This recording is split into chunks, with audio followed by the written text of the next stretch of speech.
Hey guys, Miata Man here. Today we've been working on this 1991 British Racing Green Special Edition Miata, or limited edition as well, because it was only 3,800 or so made.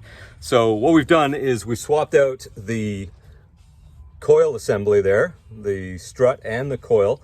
We've put some second generation NB Miata in, that's 99 to 05, and they fit in perfectly and are a lot newer. There we go. We wanted to maintain the stock ride height, so that's the way we wanted to go with it. And we found a very clean set of them. New rotors, going to get new brakes as well. We're going to service the existing calipers because the rears look pretty good so far.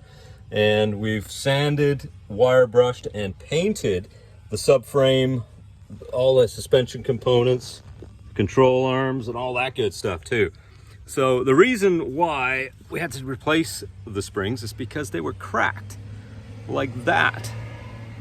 And we've got the same problem with the front too. So that's going to be getting done over the next few days. We're also going to do a timing belt and a whole bunch of other stuff on this to get it up and running and roadworthy again. And yeah, it's going to be awesome. So stay tuned for more videos. Let me know if you have any questions and subscribe to the channel. Hit the like button and I'll see you soon.